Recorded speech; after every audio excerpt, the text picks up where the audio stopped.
Lady Aghori Srivarshini love story రోజుకో మలుపు తిరుగుతోంది. సినిమా దర్శకులకు సైతం వీరిస్తున్న ట్విస్టులు చూసి ఇది కదా కదంటే అనేలా చేస్తున్నారు.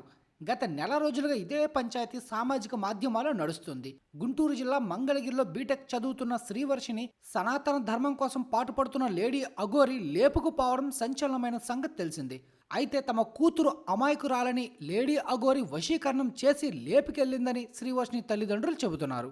ఈ నేపథ్యంలో తల్లిదండ్రులే దగ్గరుండి ఇద్దరికి పెళ్లి చేశారని బీటెక్ గర్ల్ శ్రీవర్షిని చెప్పడం సంచలనంగా మారింది. ఏది నిజం, ఎవరు చెబుతున్నది వాస్తవం అన్న విషయాలపై ఇప్పుడు తెలుసుకుందాం. లేడీ అఘోరి శ్రీవర్షిని ఈ ఇద్దరి మధ్య ఓ పెద్ద కథే నడుస్తుందని స్పష్టంగా తెలుస్తుంది. రోజుకో మాట పూటకో అబద్ధంలో సోషల్ మీడియాలో ఏదో రకంగా కనిపిస్తున్నారు. శ్రీవర్షినికి అయితే మానసిక సమస్యలు లేవు, కానీ అలాగే మెచ్యూరిటీ లెవెల్స్ మాత్రం అస్సలు లేవు. ఓ మాయా ప్రపంచంలో బ్రతికేస్తుంది. భవిష్యత్తుపై ఈమెకు పెద్ద క్లారిటీ కూడా లేదు అన్న విషయం ఆమె మాటలో స్పష్టమవుతుంది. ఈజీగా మనీ సంపాదించాలనే లక్ష్యంగా పెట్టుకున్నట్లు ఆమె చెబుతున్న కొన్ని విషయాల్లో తెలుస్తుంది. నిన్న మొన్నటి వరకు అఘోరి వద్దకు నేను వెళ్ళనని చెప్పిన అమ్మాయి సడన్గా ఇప్పుడు అఘోరితో ఉంటానంటుంది.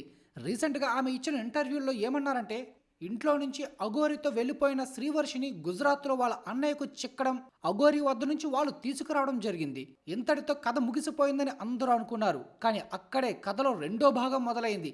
శ్రీవర్షిని కుటుంబానికి సన్నిహితంగా ఉండే విష్ణు అనే వ్యక్తి వద్ద ఉందట. అతను ఆమెను తల్లిదండ్రుల వద్దకు తీసుకువెళ్లడం లేదు, అలాగని అఘోరి వద్దకు పంపడం లేదని ఆమె అంటుంది. అసలు ఈ విషయం టీవీ ఛానల్ స్టూడియోకి వచ్చి చెప్పే బదులు శ్రీవర్షిని పోలీసులకు ఫిర్యాదు చేయొచ్చు కదా అనే అనుమానాలు అందరికీ కలుగుతున్నాయి. కానీ ఎందుకు చెప్పలేదంటే, లేడీ అఘోరితో పెళ్లి జరిగిందని శ్రీవర్షిని అంటుంది. ఒకసారి విజయవాడ కనకదుర్గమ్మ సన్నిధిలో, రెండోసారి ఇంట్లోనే పెళ్లి అయ్యిందని చెబుతున్నారు. లేడీ అఘోరి తాళి కూడా కట్టిందని అంటున్నారు. అయితే మరి ఈ విషయం ఇన్ని రోజులు అఘోరి శ్రీవర్షిని ఆమె తల్లిదండ్రులు కానీ ఎందుకు చెప్పలేదన్నదే సస్పెన్స్ గా ఉంది. ఇక చెన్నై నుంచి అఘోరి గోల్డ్ చైన్ తీసుకొచ్చి తన మెడలో వేసిందని శ్రీవర్షిని అంటుంది. ఆమె తల్లిదండ్రులు కూడా అఘోరి కోడల పిల్ల అని పిలిచినట్లు చెబుతుంది. అంత అన్యోన్యంగా ఉంటున్న క్రమంలో విష్ణు అనే వ్యక్తి వచ్చి అంతా పాడు చేశాడని, తల్లిదండ్రుల మనసు కూడా మార్చేశాడని అంటుంది. ఫైనల్ గా అఘోరితోనే కలిసి ఉంటానని శ్రీవర్షిని చెబుతుంది.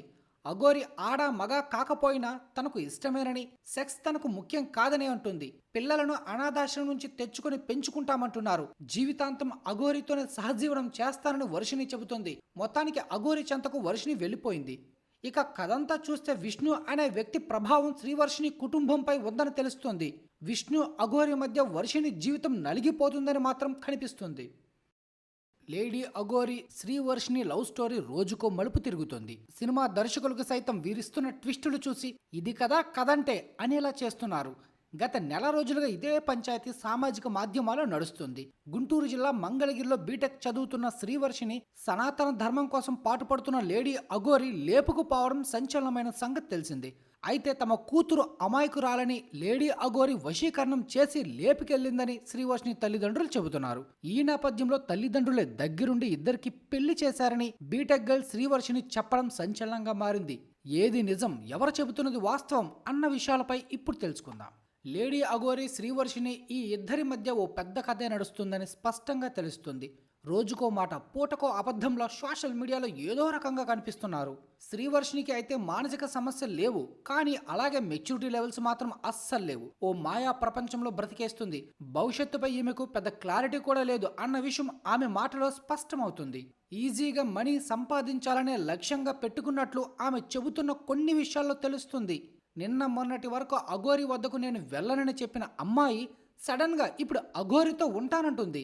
రీసెంట్గా ఆమె ఇచ్చిన ఇంటర్వ్యూల్లో ఏమన్నారంటే, ఇంట్లో నుంచి అఘోరితో వెళ్ళిపోయిన శ్రీవర్షిని గుజరాత్లో వాళ్ళ అన్నయ్యకు చిక్కడం, అఘోరి వద్ద నుంచి వాళ్ళు తీసుకురావడం జరిగింది. ఇంతటితో కథ ముగిసిపోయిందని అందరూ అనుకున్నారు. కానీ అక్కడే కథలో రెండో భాగం మొదలైంది. శ్రీవర్షిని కుటుంబానికి సన్నిహితంగా ఉండే విష్ణు అనే వ్యక్తి వద్ద ఉందట. అతను ఆమెను తల్లిదండ్రుల వద్దకు తీసుకువెళ్లడం లేదు, అలాగని అఘోరి వద్దకు పంపడం లేదని ఆమె అంటుంది. అసలు ఈ విషయం టీవీ ఛానల్ స్టూడియోకి వచ్చి చెప్పే బదులు శ్రీవర్షిని పోలీసులకు ఫిర్యాదు చేయొచ్చు కదా అనే అనుమానాలు అందరికీ కలుగుతున్నాయి. కానీ ఎందుకు చెప్పలేదంటే, లేడీ అఘోరితో పెళ్లి జరిగిందని శ్రీవర్షిని అంటుంది. ఒకసారి విజయవాడ కనకదుర్గమ్మ సన్నిధిలో, రెండోసారి ఇంట్లోనే పెళ్లి అయ్యిందని చెబుతున్నారు. లేడీ అఘోరి తాళి కూడా కట్టిందని అంటున్నారు. అయితే మరి ఈ విషయం ఇన్ని రోజులు అఘోరి శ్రీవర్షిని ఆమె తల్లిదండ్రులు కానీ ఎందుకు చెప్పలేదన్నదే సస్పెన్స్ గా ఉంది. ఇక చెన్నై నుంచి అఘోరి గోల్డ్ చైన్ తీసుకొచ్చి తన మెడలో వేసిందని శ్రీవర్షిని అంటుంది. ఆమె తల్లిదండ్రులు కూడా అఘోరి కోడల పిల్ల అని పిలిచినట్లు చెబుతుంది. అంత అన్యోన్యంగా ఉంటున్న క్రమంలో విష్ణు అనే వ్యక్తి వచ్చి అంతా పాడు చేశాడని, తల్లిదండ్రుల మనసు కూడా మార్చేశాడని అంటుంది. ఫైనల్ గా అఘోరితోనే కలిసి ఉంటానని శ్రీవర్షిని చెబుతుంది. అఘోరి ఆడ మగ కాకపోయినా తనకు ఇష్టమేనని, సెక్స్ తనకు ముఖ్యం కాదని అంటుంది. పిల్లలను అనాథాశ్రమం నుంచి తెచ్చుకొని పెంచుకుంటామంటున్నారు. జీవితాంతం అఘోరితోనే సహజీవనం చేస్తానని వర్షిని చెబుతుంది. మొత్తానికి అఘోరి చెంతకు వర్షిని వెళ్ళిపోయింది. ఇక కథంతా చూస్తే విష్ణు అనే వ్యక్తి ప్రభావం శ్రీవర్షిని కుటుంబంపై ఉందని తెలుస్తుంది. విష్ణు అఘోరి మధ్య వర్షిని జీవితం నలిగిపోతుందని మాత్రం కనిపిస్తుంది.